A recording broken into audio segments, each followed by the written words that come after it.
Viaje no tempo com Leandro e a mim e tire do fundo do baú o seu melhor time de botão. Agora na Central 3.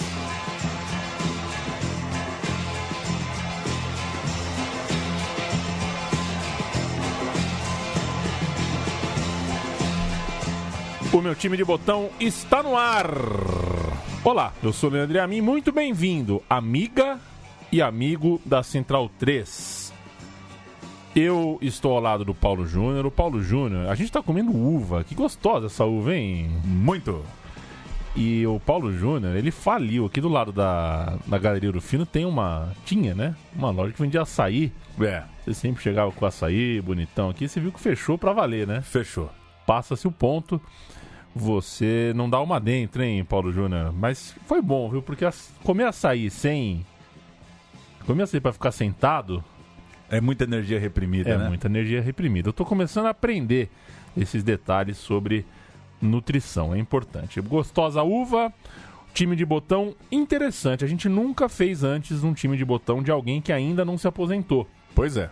Mas eu acho que é merecido. Faça a apresentação devida, Paulo Sérgio da Silva Júnior. Meu time de botão vai falar de D'Alessandro, do argentino Andrés Nicolás D'Alessandro, que completa 10 anos de carreira no Internacional, uma década que ele chegou no clube brasileiro, no clube de Porto Alegre, e é por isso, por essa data redonda, que a gente abre licença para essa edição inédita, homenagem a um jogador ainda em atividade. O D'Alessandro fez e faz história no futebol brasileiro, ganhou Libertadores pelo Colorado, é um dos maiores jogadores da história do clube e ficou um tempo, aí teria que pesquisar, mas ficou um tempo que talvez nenhum outro jogador estrangeiro tenha tido, né?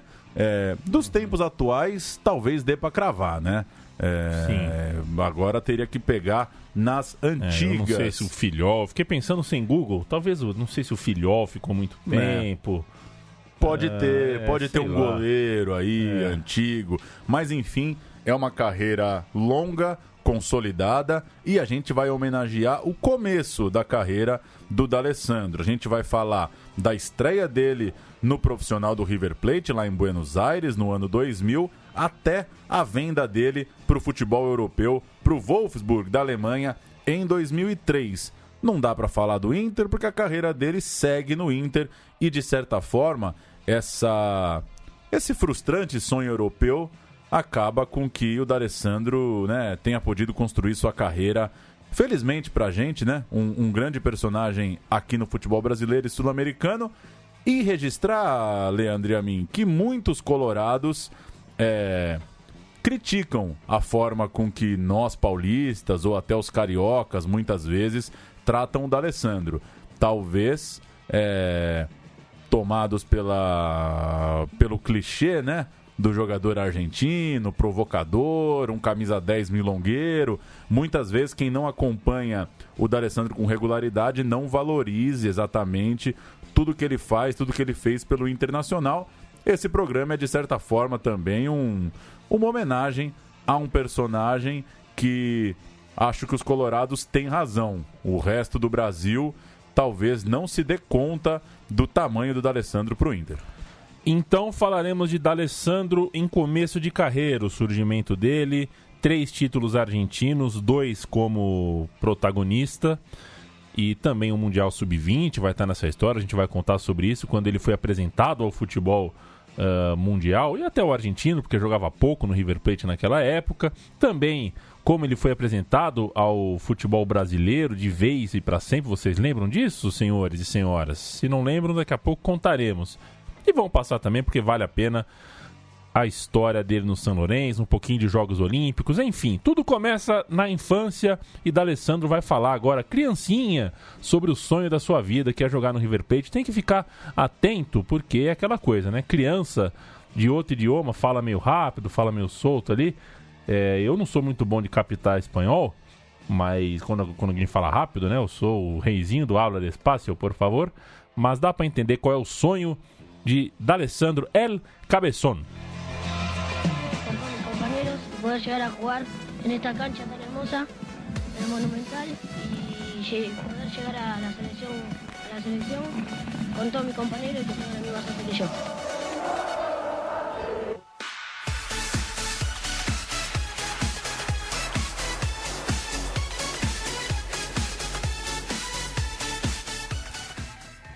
Gostou do Poperô? Que beleza, hein? Dançante. Dançante. Esse foi colhido da internet, claro, e é um vídeo, viu, Paulo Júnior, onde ele joga bastante no futsal, no vídeo com 8, 7, 9 anos. Rapaz, a La Boba, o drible dele, com a sola do pé, já existia e bem, ele fazia direto aquele drible, né? Tem coisa que a gente faz de berço mesmo, faz... Quando começa a aprender a brincar com a bola, já faz o drible. Ou no nosso caso, quando começa a brincar com a bola, já percebe que não vai ter habilidade que não vai ter. pra driblar. Então, envereda por outros caminhos. D'Alessandro nasceu em 15 de abril de 81, em Buenos Aires. Ele mede hoje 1,74, tem cerca de 70 quilos, veste 40 e estreou como profissional em uma derrota para o União de Santa Fé em 2000, uma campanha que terminou como título. O ídolo dele, Paulo Júnior, é o Rubem Paz. E é curioso que o ídolo dele seja o Rubem Paz, que também era um meio ofensivo, mas um meio uruguaio, e que fazia muito sucesso no Racing de Avejaneda. E o Rubem Paz acabou sendo ídolo do Internacional. Curiosamente, o mesmo time que o D'Alessandro viria a jogar depois. O D'Alessandro é filho de um torcedor do Racing. O pai do D'Alessandro é fanático pelo Racing. E é claro que o filho também torcia pelo clube. E por isso tinha no Rubem Paz um ídolo. Mal sabia ele que o destino faria com que ele jogasse também no Inter. O seu pai, viu, Paulo? O pai do D'Alessandro, né? Tinha um negócio dele, era a pizzaria, ele mexia com pizza. E a criança pequenininha ia lá cortando os pedacinhos de pizza, né? Ajudava a coisa do delivery. Eu não sei se é o tipo de emprego correto para um menino que vai ser jogador de futebol. Mas parece que o D'Alessandro roubou pouca pizza na infância porque sempre foi mirradinho. E vai a trívia, né? Se existe a pizza D'Alessandro lá na pizzaria na Argentina. O D'Alessandro deu seus primeiros passos no futebol de salão, como você contou, já driblava tal qual a gente pode acompanhar hoje nos gramados profissionais. Os primeiros times dele foram o Racing, mas o de Vila del Parque e o Jorge Newbery. Depois defendeu o Estrela de Maldonado, outro time ali do bairro, e chegou com 9 anos no River Plate. Gabriel Rodrigues é o nome do olheiro que carrega os méritos por encontrar o talento de D'Alessandro. E vale lembrar também que o brasileiro Delém era um dos líderes do setor de olheiros do clube argentino, que por sinal tinha um objetivo muito claro de encontrar e formar jogadores técnicos, jogadores leves, jogadores dribladores. D'Alessandro, claro, cumpria exatamente todos esses requisitos. No campo, ele foi aos poucos descobrindo o seu lugar na meia, o seu lugar no meio de campo, na armação das jogadas, e percebendo a nova exigência física, né? Ele tinha que se adaptar ao futebol de grama depois daquele início no futsal. E foi nessa época que entrou em cena em sua vida Saviola. Nessa época da base do River, né? O primeiro grande parceiro do D'Alessandro entrou em sua vida. O do Saviola tinha um estilo de jogo bem semelhante, um porte físico também, né? Também pequenininho, também leve. E o Javier Saviola não era meia, era atacante. E também tinha o perfil não só parecido com o D'Alessandro, mas o perfil do River Plate. Era aquilo que o River Plate queria formar para o seu médio e longo prazo no clube. Será que o pessoal lá fica falando, aquela geração 8-1... Será, rapaz? É uma geração que bateu na trave em competições como a Libertadores, né? Sim. Mas ganhou coisa no país, né? O D'Alessandro, nessa época, além de treinar futebol no clube, também fazia bicos como gandula nos jogos do Monumental de Nunes, os jogos do River Plate em casa. E é um clássico isso, né? O craque que antes de ser craque, antes de ser jogador, era gandula. Inclusive tem uma foto histórica dele com o Francesco, você jogando no Google aí, Francesco de D'Alessandro, provavelmente vai encontrar o D'Alessandro como gandula, indo encontrar o camisa 10 do River Plate na época, também uruguaio, o Enzo Francesco, ele também em relação ao Rubem Paz, claro. Jogou mais que o Saviola, né? Eu acho que jogou mais que o Saviola. Em 2000, aos 19... Você gostou? Desculpa, hein, Paulo? Você gostou Do novo roteiro aqui, com os escudinhos, escudinho, né? Que beleza. Maravilha, vou imprimir. Em 2000, aos 19 anos de idade, finalmente chegou a hora do D'Alessandro jogar no time profissional do River e logo, numa campanha vencedora, aquele campeonato argentino ficou conhecido como o primeiro campeão do século. Eram boas as histórias, né? Quando mudou o mundo de 99 para 2000, que a gente falou e ouviu de asneira, né? Tudo era do século, né? Tudo era novo, era o bug do milênio, coisa e tal. D'Alessandro estreou no 28 de maio, rodada 13 de 19, derrota por 2-1 para o União de Santa Fé. Saviola, 8 meses mais novo, participou ativamente daquela campanha, saindo na frente do amigo de base. O Saviola já tinha um espaço maior no time de cima. 2 anos mais velho, Pablo Aimar já era titular absoluto. E perceba, outro estilo semelhante, jogador criativo, leve, driblador. E aquele time ficou exatamente marcado por um jogo leve, um jogo atraente. Venceu o campeonato argentino se divertindo. Era um time que as pessoas gostavam muito de ver e bastante admirado à época. Aimar e Saviola tinham em Ángel, um colombiano bastante alto, o complemento no ataque. A Libertadores daquele ano acabou deixando um gosto amargo. O River foi eliminado na Bombonera, 0-3 para o Boca, 4 dias antes dessa estreia que a gente citou do D'Alessandro, o que dá uma dica. Na ressaca do fracasso continental diante do maior rival, assim que o Boca elimina o River, Américo Galego então lançou El Cabeçón para ter pelo menos um fato novo. D'Alessandro era novidade depois de cair para o maior rival. A derrota para o União, a estreia do D'Alessandro como profissional, foi a única derrota naquele time campeão e a única vez que o D'Alessandro jogou na campanha de seu primeiro título. Depois dessa partida, vieram 5 vitórias seguidas e o River foi campeão absoluto no Argentino daquele ano. Mesmo campeão, mesmo com um pouquinho de moral, o crescimento do futebol de D'Alessandro, do espaço, né, que o D'Alessandro teria no clube, seguiu tímido na temporada 2000-2001, na qual ele jogou apenas mais 4 partidas pelo time de cima no Campeonato Argentino e outras 3 vezes pela Libertadores de 2001. A expectativa era que ele tivesse mais chances, mas o elenco forte no setor ofensivo, né, o River tinha bastante opção ali no ataque e isso foi adiando as oportunidades do Cabeçon. A gente sabe bem como é isso, né, Paulo? O futebol brasileiro é cheio disso. O medalhão pega a vaga e o garoto tem que esperar um pouco mais. Mais do que isso, ficar tão pouco tempo em campo, ter tão pouco tempo de jogo, traria ao D'Alessandro um castigo maior. Ele não foi convocado para a Copa do Mundo Sub-20, que seria realizada ali mesmo na Argentina. Então era uma ocasião especial, uma Copa do Mundo Sub-20 na Argentina. Ele era um bom prospecto, ele tinha grandes chances de ser convocado, mas não foi. Tristeza para quem estava até então bem cotado, porém, né, Paulo Júnior, o destino foi grato com o D'Alessandro. Lívio Prieto. Que não virou nada, né? Esse jogador, eu até dei um Google aqui. Lívio Prieto, jogou no Brasil, rodou bastante aí. O rapaz sofreu uma lesão muscular e o D'Alessandro, na última hora, foi incorporado à seleção argentina.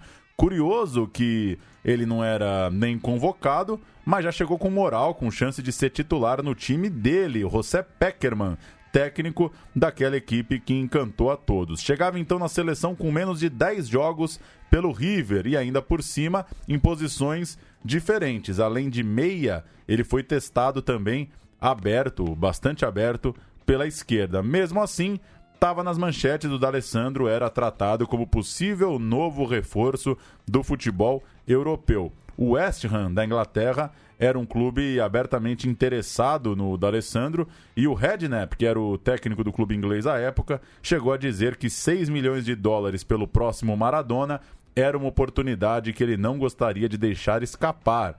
Olha a moral do D'Alessandro, um dos milhares de novos Maradonas surgidos nos últimos anos. O D'Alessandro chegou até a passar uns dias em Londres, conheceu o CT, tirou a fotinho, abraçou, fez um joinha pro porteiro, comeu um McDonald's, né, com 20 anos, você vai pra Inglaterra, né, como não? mas não assinou. D'Alessandro, no fim das contas, não acertou, não fechou com o West Ham e seguiu na Argentina. Os convocados da seleção argentina sub-20: Lux, goleiro do River Plate; Caballero, goleiro do Boca; zagueiros, o Burdiço do Boca; Arca, que era também um ala, né, jogava já no Sunderland; Seto, do Rosário Central; Colotini, menino do San Lorenzo; Seltzer, do Argentino Júnior; Coloto, do Estudiantes; Medina, do Argentino Júnior; Zubeldia, do Lanús; grande jogador Leandro Romagnoli, do San Lorenzo; o D'Alessandro; Maxi Rodrigues, um monstro do Newell's; Ponzio, também do Newell's; ele, Saviola, do River Plate; Herrera, do Boca; Rosales, do Newell's; e Domingues, esse atleta do Quilmes. Algumas caras que realmente fizeram sucesso aí. Não tenho mais dúvidas que a tal da geração 81 é um assunto, sim, entre os cronistas argentinos. D'Alessandro entrou aos 15 minutos do segundo tempo na estreia, 2-0 para cima da Finlândia. Aos 20 minutos no segundo tempo da segunda rodada, 7-1 para a Argentina em cima do Egito, e foi titular no terceiro jogo. A Argentina meteu 5-1 na Jamaica. Que grupo, hein? Que grupo. Finlândia, Egito e Jamaica, e os meninos do Peckerman passeando. Nas oitavas de final, D'Alessandro entrou aos 25 do segundo tempo, vitória por 2-1 sobre a China. Nas quartas de final, foi a campo no intervalo, talvez o confronto mais pesado, 3-1 na França, 3 gols de Saviola. Virou titular do time. D'Alessandro foi titular na semifinal. A Argentina meteu 5-0 no Paraguai e depois 3-0 em Gana. Que campanha, hein? Que campanha. Passeio da Argentina, 7 jogos, 7 vitórias, com direito a 5-0 e 3-0 na semana final. Todos os jogos na cancha do Vélez Sarsfield, o técnico era o José Peckerman. O time que jogou a final era Caballero, Burdiço, Arca, Seto, Medina, Saviola, Romagnoli, Maxi Rodrigues, Coloto, Ponzio e D'Alessandro. O time... Com a 15. Com a 15, o D'Alessandro. Que ele usou outras vezes, né? Na seleção argentina, usou bastante. A seleção de Gana tinha alguns caras que também fizeram sucesso. Por exemplo, o Montari, o Essian estava nesse jogo. O John Mensah, que foi aquele zagueirão da engrossada, né? Na disputa em pênalti contra o Uruguai. O Pantz, o lateral direito, interessante. Era um time ali que realmente serviu de base por alguns anos. O Ping-Pong, como que não? O Ping-Pong, que era a alegria do Luciano do Vale, que chamava de ping-pong. Saviola foi o craque da Copa do Mundo. Ele fez 11 gols em 7 partidas. Monumental participação do Saviola, um absurdo. A Argentina ganhou não só os 7 jogos, mas fez 27 gols nessas 7 partidas, uma média de quase 4 por jogo. Só tomou 4, ou seja, teve 23 gols de saldo. Uma coisa assombrosa de uma geração que estava prometendo muito ao país, e hoje a gente sabe que acabou não sendo a geração que muitos imaginavam.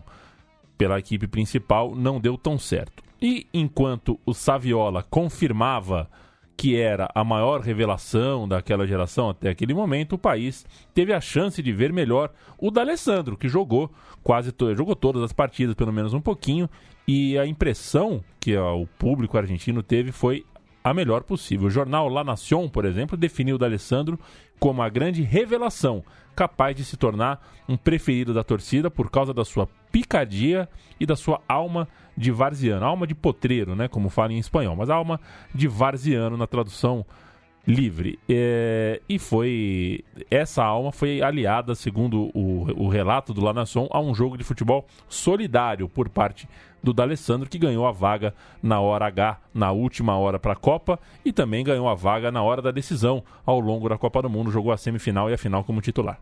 Eu abri aqui a seleção brasileira só para comparar. Posso passar os convocados? Manda ver. A geração, portanto, 81-82 do time brasileiro que foi ao Mundial de 2001. Rubinho, Maicon, Edu Dracena, Marquinhos, Eduardo Costa, Anderson, Pinga, Fernando Menegaso. Cadê você, Fernando? Adriano Imperador, Júlio Batista, camisa 10, Robert, o 11, Léo Lima, camisa 12, Ângelo, lateral do Corinthians, 13, Luizão, o zagueiro, 14, Júlio Santos, 15, Thiago Oliveira, 16, Kaká, camisa 17, e Márcio, goleiro do São Paulo era o camisa 18.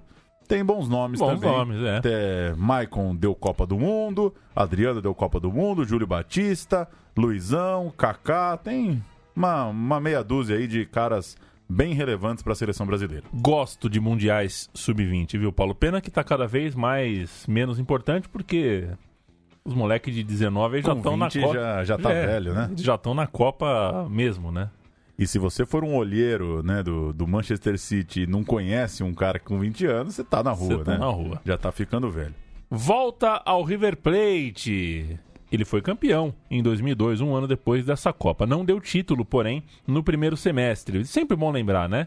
Campeonato argentino era apertura, que é a abertura, e clausura, que era o fechamento. Mas a apertura ficava no fim do ano, porque era o calendário europeu. Então, segundo semestre de 2001, não deu título no apertura. Quem ganhou, de maneira heróica, foi o Racing Clube, numa saga que a gente já contou aqui no Meu Time de Botão. Uma conquista feita por um pontinho só à frente do próprio River Plate. Mas para 2002, primeiro semestre, disputa do clausura, o River Plate se reforçou. Trouxe o João Snyder, que vinha do Porto, o Cláudio Hussain, que vinha do Napoli, da Itália, e, além disso, o uruguaio Daniel Fonseca, outro atacante vindo da Juventus da Itália. Esse só veio para jogar Libertadores, porque no Campeonato Argentino só podia, na virada do ano, inserir 2 atletas, não podia 3. Então, mal sabiam que ia virar o futebol. Que o próprio River, ano passado, retrasado, inscreveu uns 6, né? Entre a primeira e a segunda fase.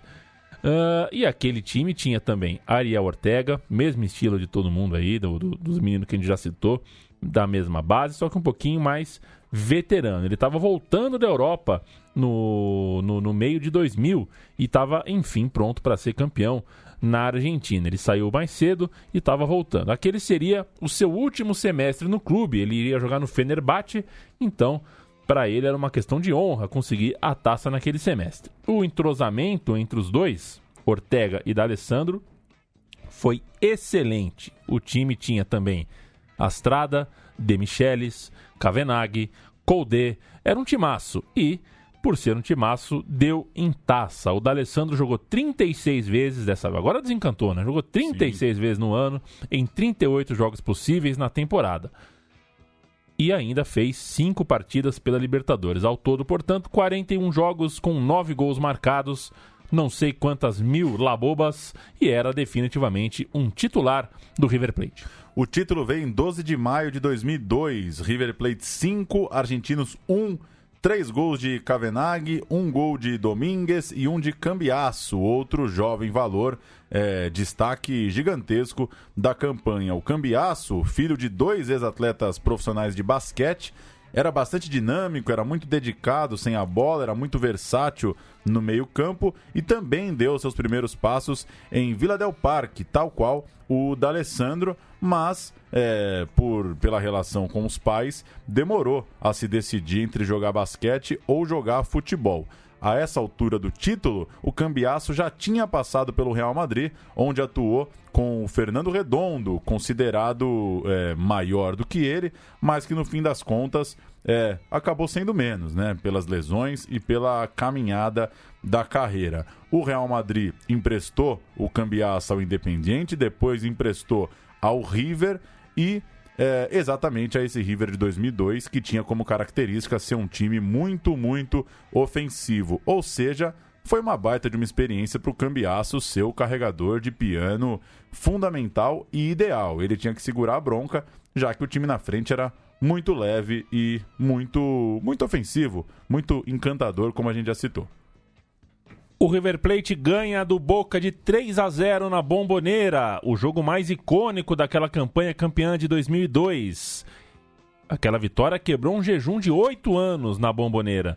E a gente vai ouvir um dos gols, notadamente o gol de Cambiasso para o River Plate.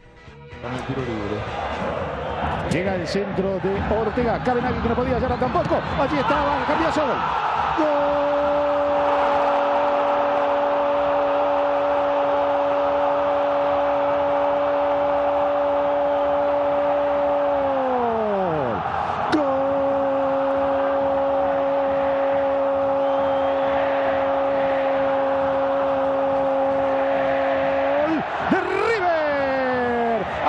26 minutos. Cambiazo, sí. El Cuchu, Esteban Matías. Cambiazo. Boca 0, River 1. Da parte do D'Alessandro, o gol mais importante que ele fez nessa campanha aconteceu 2 rodadas depois, o gol da vitória. O jogo foi 1-0, gol dele de falta, um jogo contra o Vélez, na cancha do Vélez, na mesma cancha onde a Argentina Sub-20 jogou todo o Mundial, um ano antes. E a gente vai ouvir o gol de D'Alessandro, o gol da vitória, o gol mais importante dele na campanha. En el arranque del segundo tiempo acaba de salvarse Vélez. Un gol de tiro libre tiene en la primera D'Alessandro.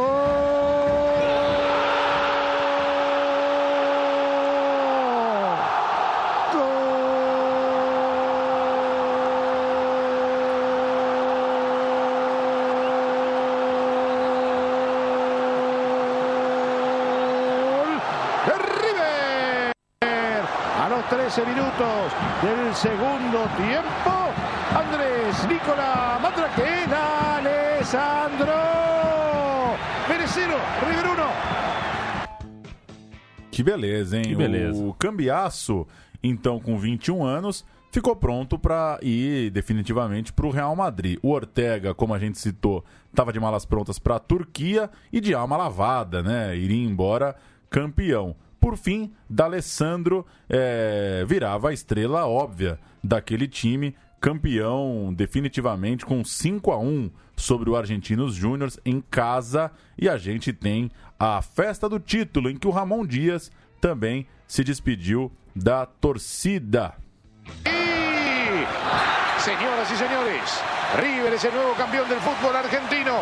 Terminó el encuentro donde goleó a Argentinos Juniors por 5-1. Hay muchos de estos jugadores que el año pasado no jugaban y creo que es una satisfacción enorme, pero creo que el trabajo de los jugadores, la tranquilidad que le hemos dado, así que estamos todos muy contentos. Ramon Dias dando uma indireta aí pro D'Alessandro, né? Uma indireta elogiosa, né? Muitos jogadores que jogaram pouco esperaram a sua chance e já está. A escalação do River Plate naquela tarde de título foi debaixo de muita chuva, esse River Plate 5, Argentinos Júniors 1. Lux Garcê, Celso Ayala, Ricardo Rojas e Eduardo Coldé, Christian Ledesma, Esteban Cambiasso, Vitor Zapata e Andrés D'Alessandro, Alejandro Domingues e Fernando Cavenaghi, Nelson Cuevas, De Michelis e Ariel Franco entraram em campo. Vitor Zapata não é aquele, Não é aquele, não é o nosso amigo Vitor Zapata, jornalista, parceiro aqui da casa. Pois bem, ano grande, de hein? 2000... É grande, hein? É muito grande. Ano de 2003, temporada de 2003, novo título para o River Plate. Para a temporada 02-03, novamente o River começou abaixo, precisou se reforçar na virada do ano, de dezembro para janeiro, para que pudesse lutar pelo título do Clausura, já que o Apertura já tinha sido vencido pelo Independiente, que tinha Guinha Azul, Rolf Montenegro, Pocho Insua, e o River tinha ficado em terceiro, que não era exatamente um resultado muito ruim, mas o time queria mais. Nesse time já tinha D'Alessandro, titular absoluto, camisa 10, às vezes até usando a braçadeira de capitão.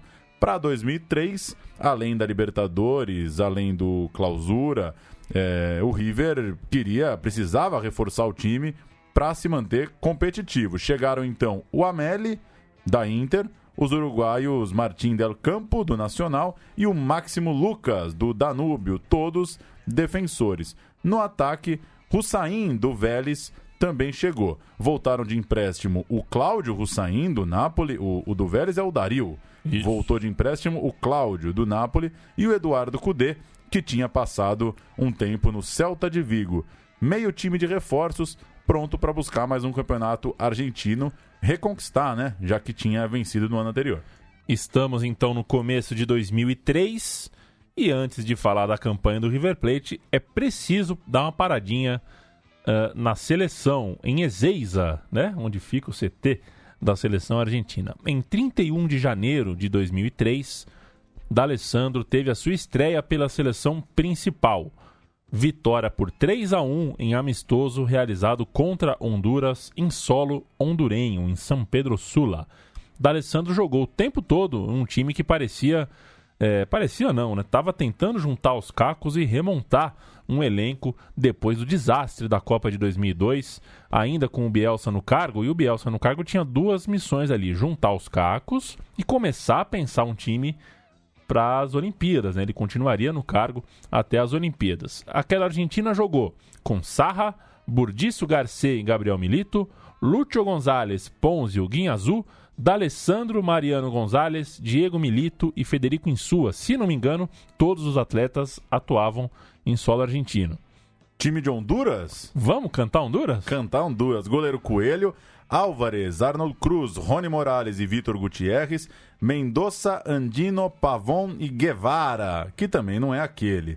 Jairo Martínez e Saúl Martínez, o técnico José Chelato. E só uma correção, estava escrito Inter ali acima, eu falei a Inter, é o Inter, é né? O Inter, né? O zagueiro Amélie é aquele que...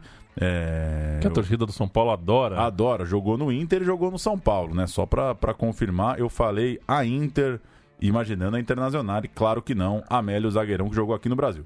Vale lembrar também que a seleção argentina, além do desastre na Copa do Mundo, vivia uma particular crise financeira quase sem precedentes em sua história recente. Um exemplo disso estava na própria camisa do River Plate que o D'Alessandro jogava, porque o patrocinador de muitos anos era a Quilmes, né, cerveja nacional, e ficou sem bala. Então quem assumiu o espaço foi a Budweiser, uma empresa gringa. Pequenos sinais da crise que a Argentina vivia, e era crise braba mesmo. E num cenário de dinheiro curto, é claro que um jogador do nível do D'Alessandro fica no radar ali dos times europeus, que já queriam ele faz tempo, e agora com a ideia de um preço menor a ser pago, né, uma necessidade maior dos times em receber dinheiro, aquecia. O nome do D'Alessandro estava quente como é que chama? No falatório, ali na boataria do mercado.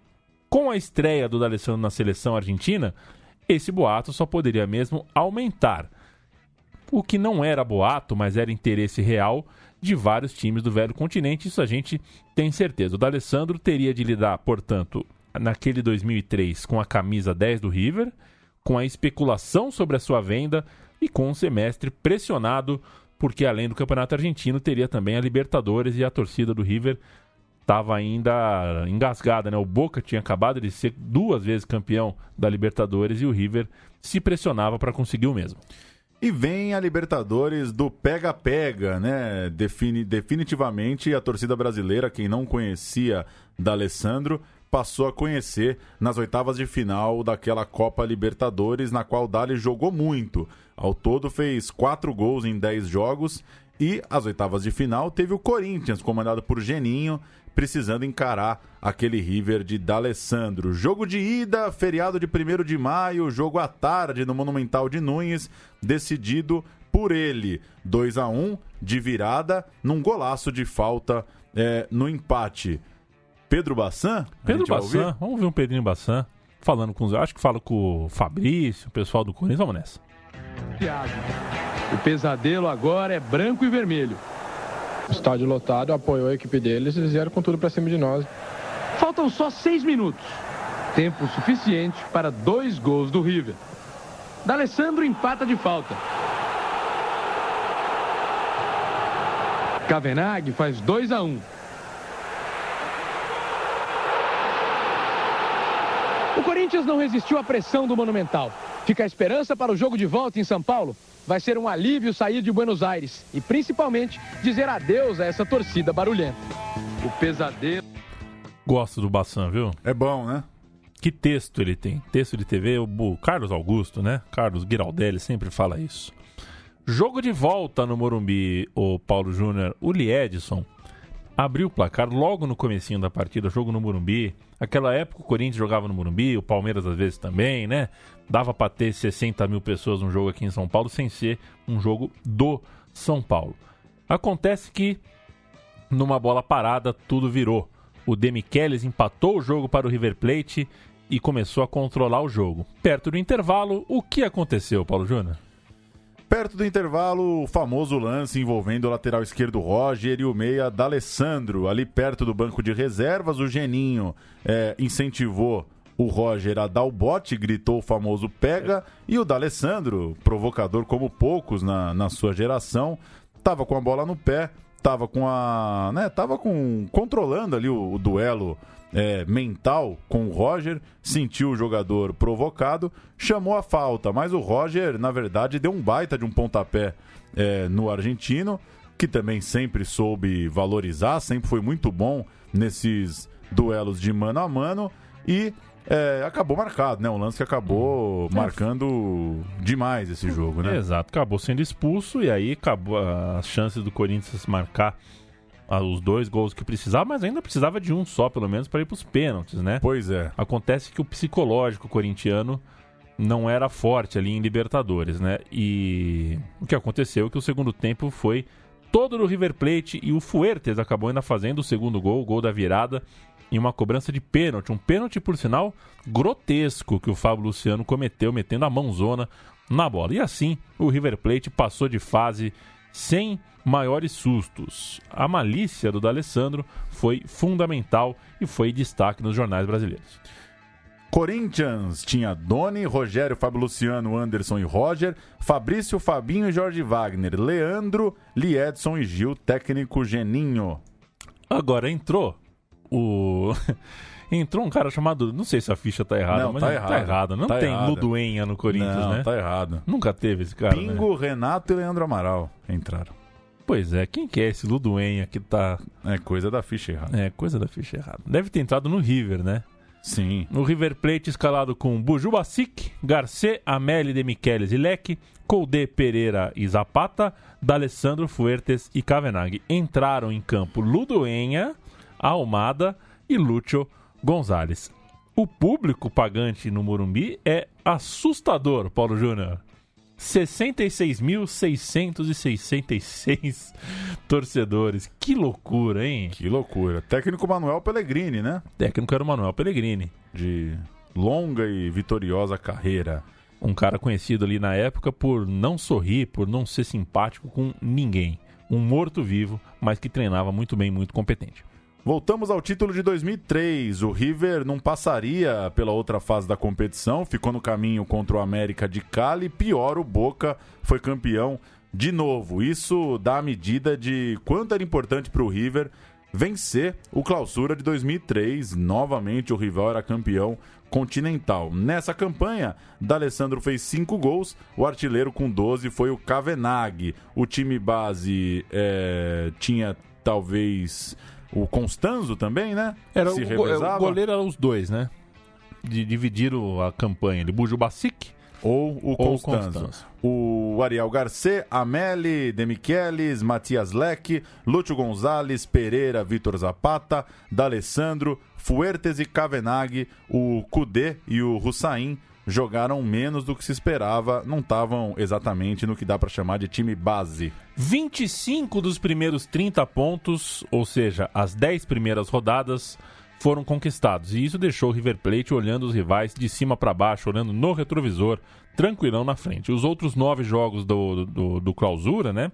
São só 19. Você fez 25 em 10... Faltam 9 partidas para você administrar, e foi isso que o River fez. Até correu algum risco, porque tinha Libertadores, tinha que poupar para tentar vencer a competição continental, mas apesar disso, conseguiu a vitória no Campeonato Argentino, mesmo não ganhando a Libertadores. O título veio na penúltima rodada, 2-0 sobre o Olimpo, um jogo na cancha do Olimpo, bem apertado. O River Plate foi o campeão poucos dias antes. E aí é legal que a discussão dos jornais argentinos era bem interessante, que a torcida do River, nessa partida do título, tinha aquela coisa que tem aqui no Brasil também, umas camisas, umas bandeiras do Santos, porque a final da Libertadores entre Boca e Santos aconteceria 4 ou 5 dias depois. Vamos ouvir o que aí? O CQC... É mole, rapaz. Argentino, claro, na beira do campo acanhado do Olimpo. O D'Alessandro caiu na frente deles e a torcida homenageou.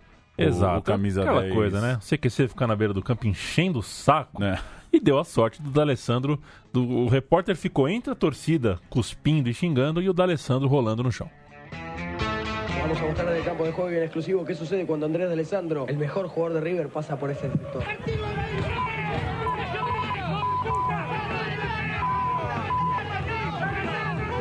Discúlpeme, ¿qué opina de D'Alessandro?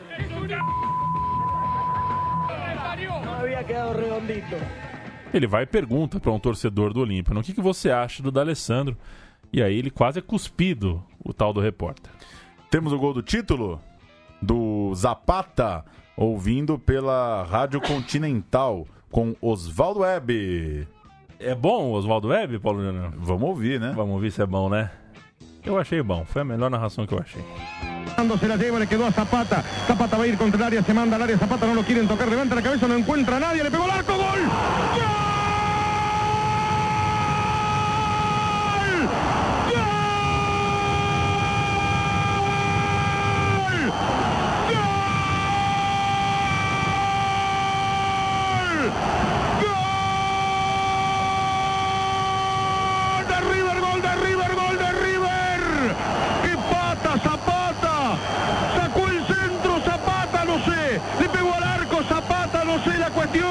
Es que Zapata vio que uno lo ve medio dormilón, medio tranquilo, llegó al fondo de la cancha, levantó la cabeza, no había nadie y sacó un zapatazo, la pelota pegó en el ángulo y se metió. Zapata, viva Zapata! Viva Zapata, gostei. Tá lá. E o gol foi meio sem querer, assim, na linha de fundo, aquela coisa. Não é que cruzou nem que chutou, é que deu um pau pra área, porque ou era isso ou era tiro de meta. Ele deu um pau pra área, a bola entrou lindaça no fundo do gol. E acabava ali, né, Paulo Júnior, a passagem do D'Alessandro pelo River Plate, pelo menos a primeira passagem dele. Na cancha do Olimpo, estava se encerrando a fase do D'Alessandro no River Plate. O clube estava aceitando a venda dele para o Wolfsburg da Alemanha, o clube tocado lá pela Volkswagen, que já investia bastante para ser o campeão, que seria anos depois. Título esse já contado aqui no programa Meu Time de Botão. 29 jogos e 3 gols no primeiro ano e uma queda sensível de rendimento no segundo, que acabou jogando o D'Alessandro para times menores. Ele foi passar no Portsmouth, foi no Zaragoza e a sua carreira seria retomada em 2007, depois de não ter se firmado exatamente como jogador do clube alemão e nesses times que ele rodou, quando o San Lorenzo, mirando o centenário do clube, trouxe o D'Alessandro. Mas por que não o River Plate? Segundo o próprio D'Alessandro, o esforço do San Lorenzo para levá-lo de volta para a Argentina foi tão grande que o comoveu. Ele é o famoso gostei do projeto, né? Isso. Me apresentaram o projeto e entrei na onda. O D'Alessandro estava no jogo heróico, no qual o San Lorenzo, com 2 jogadores a menos, marcou 2 vezes e eliminou o próprio River Plate da Libertadores. Um jogo, obviamente, histórico, que arranhou um pouco a relação do D'Alessandro com o River, já que eufórico com a vitória, com a façanha em pleno Monumental de Núñez, Dali fez diferente dos jogadores de hoje e tirou onda da torcida da casa. Girou a camisa, saiu gritando. E aí, muita gente vai falar que ele foi babaca, né? Que ele foi desrespeitoso, mas para um cara que joga como o D'Alessandro joga e para um cara que antes dos gols foi tão provocado pela torcida local, ele tá no jeitão dele também, comemorou, tirou uma onda, arranhou um pouquinho a imagem, mas viveu o jogo intensamente. O San Lorenzo eliminou o River com o D'Alessandro dentro do Monumental. E quem assistiu esse jogo tem que perdoar o D'Alessandro, porque é uma façanha incrível, né? O River Plate com a vantagem de 2 gols, com 2 jogadores a mais em casa contra o San Lorenzo, cuja narrativa de Libertadores é bem frágil, né? Um time que não conseguia vencer, não tinha nenhuma Libertadores. E a virada acontece, o D'Alessandro por alguns momentos esqueceu da onde nasceu pro futebol. Vamos ouvir o gol que o D'Alessandro bate o escanteio e quem faz o gol... Putz, não lembro, mas vamos ver. Vamos ouvir a narração. Lorenzo Vergesio lo hizo. 27,5. D'Alessandro. Vergesio. Gol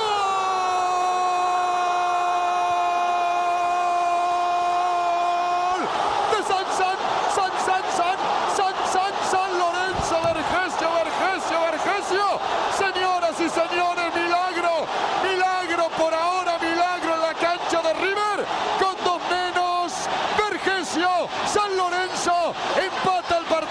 2-2, señores, increíble, pero real. Empieza a construir, y dijimos hace un rato, una hazaña tremenda. Ahora River tiene que convertir 2 goles, porque San Lorenzo convierte 2 de visitante. Vergesio, el héroe de la noche, ante un River increíble, insólito. Mas acaba gol do Bergesio, né? Bergesio. Mas acaba o jogo, tem aquela festa, tudo, e na saída do gramado, o D'Alessandro falou com a reportagem ali argentina, e aí fez questão, já retomado a razão, de lembrar que o coração dele é do River e que o que ele sente é amor. Então, D'Alessandro, faça as pazes aí com o torcedor. Gesto al hincha de River que lo llevabas en el corazón, más allá del insulto. Sí, corazón mío de River, sin ninguna duda, pero bueno, por un lado entiendo la reacción de la gente. Esto es una señal para la gente que maneja a River, por eso estoy contento. Pensando justamente en que fuiste insultado en el partido que viniste a jugar acá por el campeonato local, los hinchas de San Lorenzo. Hoy el hincha de River, ¿te dolieron los insultos más allá del respeto que tenés por el hincha de River? No, respeto no, amor. Son 15 años en el club y mi corazón es de River, pero presente de San Lorenzo. Hoy no teníamos que jugar la vida y te vuelvo a repetir, tiene un sabor especial por la gente que hoy maneja River, los que están arriba, que se equivocaron. ¿Por no llevarte a vos? No sé, muy difícil explicar ahora, pero un saludo para ellos. Terminando de absolver o D'Alessandro, né? É claro que não é unilateral, né? A torcida do River também pegava no pé do D'Alessandro enquanto o jogo estava a favor do River Plate. É normal, né? A torcida pegar no pé de um ídolo que foi parar num time que é uma espécie de rival.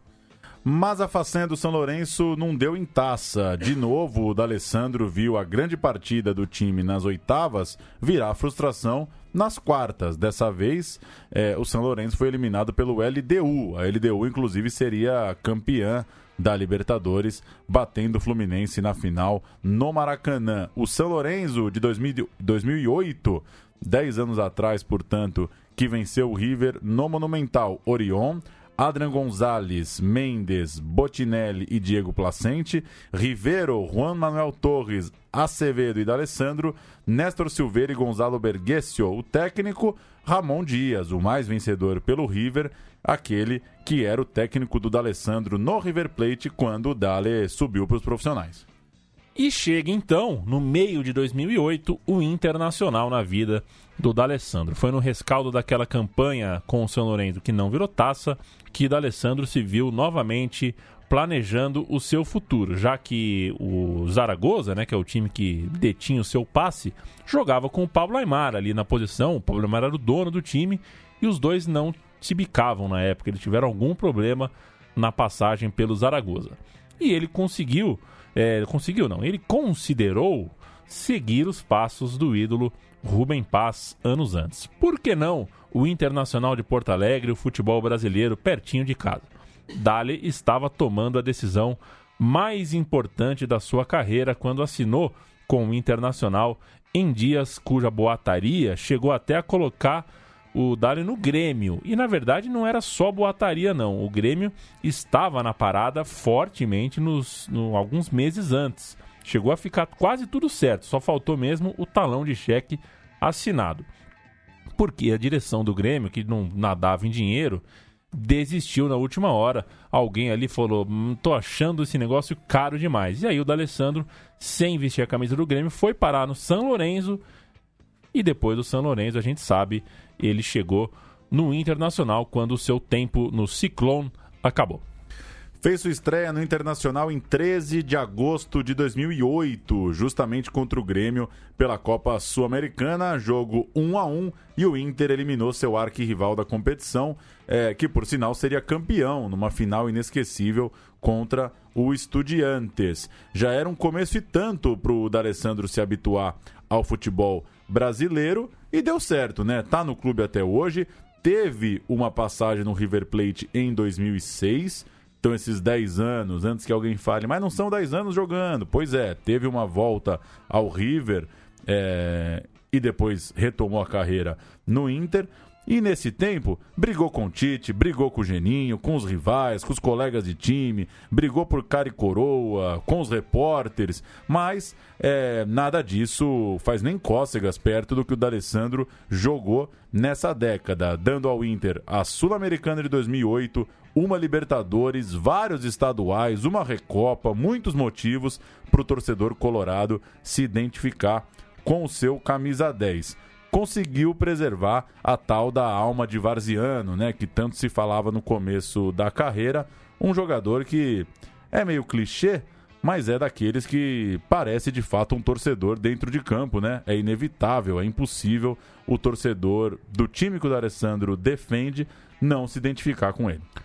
Vale lembrar também que o D'Alessandro, em 2004, portanto, no começo da sua passagem pela Europa, foi campeão olímpico. Marcelo Bielsa chamou o D'Alessandro para aquela campanha em Atenas. Tomemos nota da equipe, né? Equipe base: German Lux, Fabrício Colottini, Ayala e Gabriel Heinz, El Gringo, Lúcio Gonzalez, Javier Mascherano, Christian Gonzalez e D'Alessandro. Que timaço! Mauro Rosales, Carlito Teves e César Delgado. Jogou também o Clemente Rodrigues, nessa escalação da final, tá? Do jogo contra o Paraguai.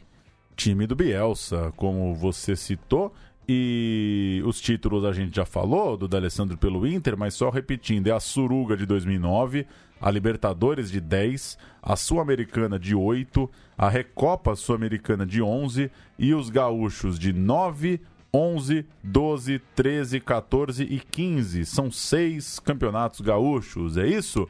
Pro D'Alessandro não é pouca coisa. Na seleção argentina, como a gente passou aí pelo programa, o Mundial Sub-20 lá em 2001 e esses Jogos Olímpicos de 2004. Você sabe que eu gosto de assistir TV japonesa, né, Paulo? Porque eu viajo aqui olhando, fico pensando assim... É outro mundo, né? Porque o que é notícia relevante pra eles não chega aqui, né? Tipo, ontem um cara invadiu, tava com um carro, ele entrou numa loja de departamento e começou a acelerar o carro, as pessoas pulando. Isso não chega no Brasil, né? Ainda bem, né? Assim como as nossas loucuras aqui também não chegam lá. E a gente acha tão seguro, a gente é tão seguro da nossa comunicação mundial, né? Mas já pensou se a Copa Suruga, lá no Japão, for considerada tipo um mundial de clubes? O mundialzinho, né? Pode ser, né? De repente lá é super relevante, a gente não sabe. E o D'Alessandro dorme de graça lá em Yokohama. Exato. Vai saber. Tá bom, viu, Paulo Júnior? Valeu. Valeu. O programa Meu Time de Botão, você sabe, dentro da Central 3, do site da Central 3, tem uma lista aí de mais de sei lá quantos jogadores, times e... momentos e campeonatos. O acervo é bem legal, muito nos alegra ter feito tanta coisa e ainda tem muito mais por fazer. Elogios, críticas, mas principalmente sugestões são bem-vindas e a gente vai continuar contando história por aqui. Paulão, valeu. Vamos tentar hoje, vamos jogar uma bola no Society mais de noite?